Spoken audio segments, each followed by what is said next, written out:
김기현 후보는 지난 며칠 사이 벌써 3번이나 나경원 전 의원을 찾아갔습니다. 집으로, 강릉으로 찾아간 데 이어 오늘은 식당에서 함께 밥을 먹었습니다. 3구 투력 끝에 나경원 전 의원과 손을 잡았습니다.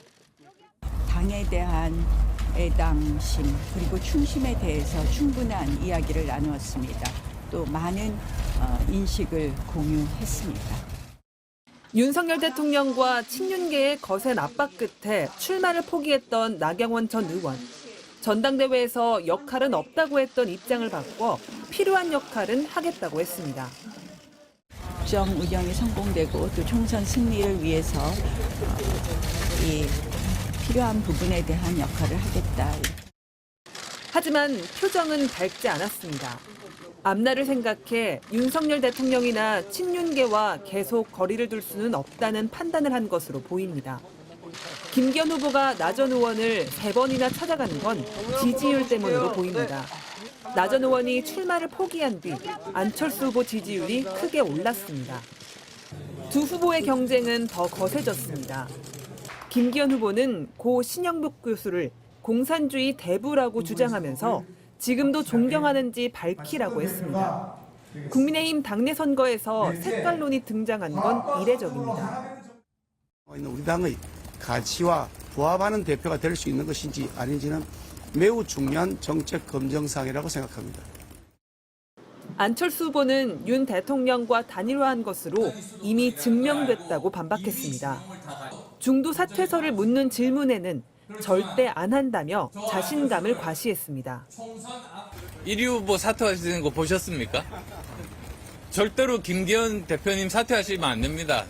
끝까지 함께 대결했으면 합니다.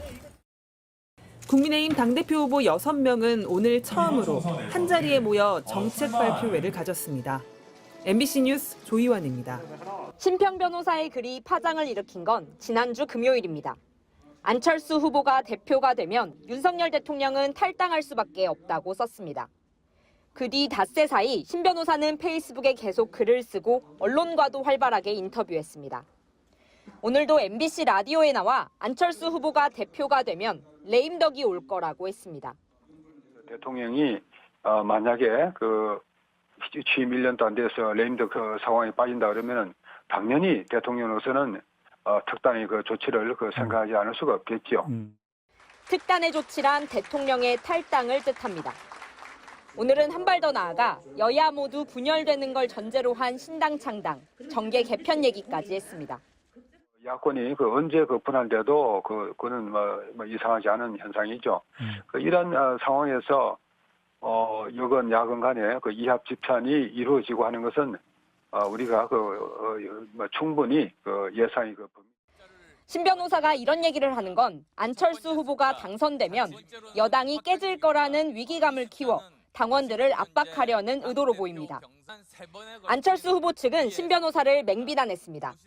대통령의 탈당 또 분당 이런 얘기를 지금 전대 와중에서 한다는 거는요. 네. 정말 그거는 저는 해당 행위라고 생각하고. 이준석 전 대표도 가세했습니다. 당내가 완전히 지금 부글부글이에요. 저는 지금 봤을 때 그런 언급 시나리오가 나왔다는 것만으로도 보수 진영에서는 트라우마죠. 파장이 커지자 대통령실은 개인 의견일 뿐이라고 말했습니다. 정계 개편을 주도할 거라는 설이 돌고 있는 대통령 직속 김한길 국민통합위원장도 어떤 구상도 갖고 있지 않다고 선을 그었습니다. 닷새 동안 글과 인터뷰로 정치권에 파장을 일으킨 심 변호사는 오늘 김기현 후보의 후원회장직을 그만둔다고 밝혔습니다. 윤석열 대통령이 김기현 후보의 당선을 바란다는 사실이 명백히 밝혀진 이상 내 역할도 끝난 것 같다고 했습니다. MBC 뉴스 신수아입니다. 네, 앞서 보신 것처럼 국민의힘 전당대회가 이제 한 달 남았는데 여권 내 갈등이 정면 충돌로까지 가는 분위기입니다. 정치팀 김민창 기자와 함께 이 상황 조금 더 짚어보겠습니다. 자, 김 기자, 이 윤석열 대통령과 친윤석열계 의원들의 이른바 안철수 때리기가 계속되고 있는데요. 일단 이렇게까지 하는 이유가 뭡니까? 네, 최근 여론조사를 조금 보면 이해가 쉽습니다. 네. 오늘 매일경제가 넥스트 리서치에 의뢰한 여론조사 결과를 공개를 했는데요. 예. 국민의힘 지지층만 보면 다자 대결에서 안철수 후보가 36%, 그리고 김기현 후보는 25%입니다. 결선 투표를 가정한 양자 대결에서도 안철수는 45%, 김기현 37% 이렇게 나왔습니다. 예. 심지어 보수 색채가 강한 대구, 경북 그리고 부산, 경남에서도 안철수 후보가 김기현 후보를 모두 이기는 결과가 나왔습니다. 그렇군요. 이런 결과가 처음은 아닌데요. 나경원 전 의원이 출마를 포기한 이후부터 안철수 후보의 지지율이 오르기 시작했습니다. 여기에 대해서 이제 윤석열 대통령도 친윤석열계 의원들도 이대로 놔두면 안철수 후보가 당대표가 될 것 같다는 위기감이 계속해서 커지는 것 같습니다. 그래서 당무 개입 논란에도 불구하고 대통령실이 직접 나서서라도 안철수 후보의 당선을 반드시 막겠다는 뜻으로 보입니다. 네, 지난번에 나경원 전 의원에 이어서 이번에 안철수 의원까지 지금 윤석열 대통령의 뜻이 누가 봐도 김기현 후보에게 있는 것으로 보이는데 왜 이렇게 안철수 후보를 싫어하는 걸까요? 겉으로 드러난 이유는 안철수 후보를 믿을 수 없다 이렇게 얘기를 합니다. 네. 대통령실은 연일 예전에 윤 대통령과 안철수 의원 사이에 어떻게 관계가 멀어졌는지를 흘리고 있는데요. 예. 단일화 때 2번이나 연락이 두절됐다. 그리고 인수위원장 시절에도 잠적했다. 총리는 물론 보건복지부 장관 제안도 거절했다. 이런 일들 때문에 안철수 후보를 믿을 수 없다는 얘기를 계속하고 있습니다. 예. 하지만 조금 더 들여다보면 이렇게 간단하지만은 않습니다. 윤석열 대통령이 후보 시절에 이런 말을 했습니다. 네. 민주당에 들어갈 수 없어 부득이 국민의힘을 선택했다. 즉 여야를 막론하고 기성정당 그리고 정치인들에 대한 불신이 크다는 뜻으로도 해석할 수 있습니다. 그래서 여당이 대통령을 확실히 밀어줄 수 있게끔 바꿔야 한다 이런 생각이 강한 걸로 보이는데요. 예. 그런데 안철수 후보는 잠재적인 대권 주자입니다. 대통령을 밀어주기보다는 자기 정치를 할 것 같다 이런 의심이 커진 상황인 거죠. 윤석열 대통령의 책사로 알려진 심평 변호사가 오늘 아침에 페이스북에 글을 하나 올렸습니다. 네. 안철수 후보가 대표가 되면 확실한 미래 권력 그리고 총선 공천권을 좌우할 거다. 그렇게 되면 윤 대통령이 국정 운영에서 완전히 손을 놔야 한다. 이렇게 썼습니다.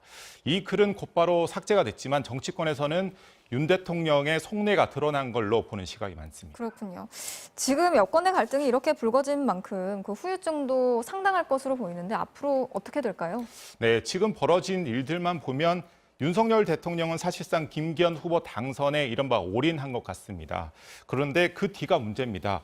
이렇게까지 했는데도 안철수 후보가 당대표에 당선이 되면 네. 친윤석열계는 물론 윤 대통령도 정치적 타격이 불가피합니다. 반대로 김기현 후보가 당선되더라도 당내 갈등이 커지면서 이후 총선 공천 과정에서 파열음이 불가피해 보입니다. 네, 김민찬 기자 잘 들었습니다.